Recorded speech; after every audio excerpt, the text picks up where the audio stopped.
ವರ್ಷದ ಇವರ ಆಡಳಿತವನ್ನು ಬೇಸತ್ತು ಇವತ್ತು ಪಟ್ಟಣ ಪಂಚಾಯಿತಿಗಳಲ್ಲಿ ಬಿಜೆಪಿಗೆ ಅಭೂತಪೂರ್ವ ಬೆಂಬಲವನ್ನು ಕೊಟ್ಟಿದೆ. ನಾನು ಅವರಿಗೆಲ್ಲರಿಗೂ ಕೂಡ ಧನ್ಯವಾದ ಹೇಳ್ತಾ ಇದ್ದೀನಿ. ಇದು ಮುನ್ಸೂಚನೆ, ಕಾಂಗ್ರೆಸ್ಸಿನ ಸರ್ಕಾರ ತೊಲಗುವಂಥದ್ದಕ್ಕೆ ಇದು ಮುನ್ಸೂಚನೆ ಅಂತ ನಾನು ತಿಳ್ಕೊಂಡಿದ್ದೀನಿ. ಮುನ್ಸೂಚನೆ ಇದು. ಇವರು ಇದೇ ರೀತಿ ಅಧಿಕಾರ ಕಿತ್ತಾಟ ನಡೀತಾ ಇದ್ದರೆ ಮನೆಗೆ ಹೋಗೋದು ಗ್ಯಾರಂಟಿ. ಈಗ ಸಿದ್ದರಾಮಯ್ಯನವರೇ ವಿಧಾನಸಭೆಯಲ್ಲಿ ಹೇಳಿದ್ರು, ನೀನು ಇನ್ನೊಂದಷ್ಟು ತುಪ್ಪ ಸುರಿಬೇಡಪ್ಪ ಅಂತ. ಅದಕ್ಕೆ ನಾನು ಹೇಳಿದ್ದೀನಿ, ಬೆಂಕಿ ಇರೋದು ಗ್ಯಾರಂಟಿನಾ ಅಂತ ಕೇಳಿದ್ದೀನಿ. ಈಗ ರಾಜಣ್ಣ ಡೈರೆಕ್ಟ್ ಆಗಿ ತುಪ್ಪ ಅಲ್ಲ, ಕೊಳ್ಳಿನೇ ಹಚ್ತಾ ಇದ್ದಾರೆ ಕಾಂಗ್ರೆಸ್ ಪಾರ್ಟಿಗೆ. ನಾವು ಬೆಂಕಿಗೆ ತುಪ್ಪ ಹಾಕೋದಕ್ಕೆ ಸಿದ್ದರಾಮಯ್ಯ ಕುರುಕರಿ ಅಂದ್ರು. ಈಗ ಅವರ ಶಿಷ್ಯ ರಾಜಣ್ಣ ಕೊಳ್ಳಿ ಇಡಕ್ಕೆ ಹೋಗ್ತಾವನೆ ಕಾಂಗ್ರೆಸ್ ಪಾರ್ಟಿಗೆ.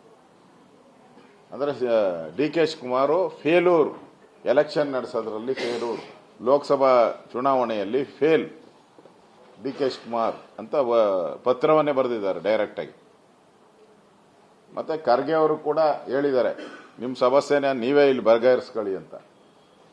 ಅಂದ್ರೆ ಕೇಂದ್ರದವ್ರಿಗೂ ಇಂಟ್ರೆಸ್ಟ್ ಇಲ್ಲ, ನಿಮ್ಮ ಒಳಜಗಳಕ್ಕೆ ಬೇಸತ್ತು, ನಿಮ್ಮ ಒಳಜಗಳಕ್ಕೆ ಎಂಡಿಲ್ಲ ಅಂತ ಅವರು ಕೇಂದ್ರದವ್ರಿಗೂ ಗೊತ್ತಾಗಿದೆ. ಅವರೂ ಕೂಡ ತಿರಸ್ಕಾರ ಮಾಡಿದ್ದಾರೆ. ನಿಮ್ಮ ಜಗಳನ ನಾವು ಬಗೆಹರಿಸಲ್ಲ, ನೀವೇ ತೀರ್ಮಾನ ಮಾಡಿ ಅಂದ್ರೆ ಕೇಂದ್ರದವ್ರಿಗೆ ಇಂಟ್ರೆಸ್ಟ್ ಇಲ್ಲ, ಕಾಂಗ್ರೆಸ್ ನಾಯಕರಿಗೆ. ಅಥವಾ ವೀಕ್ ನಾಯಕತ್ವ, ತೀರ್ಮಾನ ತೆಗೆದುಕೊಳ್ಳಲಾಗದಂತ ವೀಕ್ ನಾಯಕತ್ವ ಕಾಂಗ್ರೆಸ್ ನಾಯಕತ್ವ. ಈ ಪರಿಸ್ಥಿತಿ ಕೇಂದ್ರದ ಕಾಂಗ್ರೆಸ್ ನಾಯಕತ್ವದಲ್ಲಿ ನಾವು ನೋಡ್ತಾ ಇದ್ದೀರಿ. ಒಟ್ಟಾರೆ ವಿಧಾನಸಭಾ ಅಧಿವೇಶನದಲ್ಲಿ ಬಿಜೆಪಿ ಈ ಬಾರಿ ಸಮರ್ಥವಾಗಿ ಒಡೆದು ಹೋದಂಥ ಆಡಳಿತ ಪಕ್ಷವನ್ನು ನಾವು ಜೆಡಿಎಸ್ ಅವರು ಸಮರ್ಥವಾಗಿ ಎದುರಿಸಿ ಆ ಸರ್ಕಾರ ಮಾಡ್ತಾ ಇರುವಂಥ ಭ್ರಷ್ಟಾಚಾರ, ಮೋಸ ಇವೆಲ್ಲವನ್ನ ಬಯಲಿಗೆ ತಂದಿದ್ರಿ.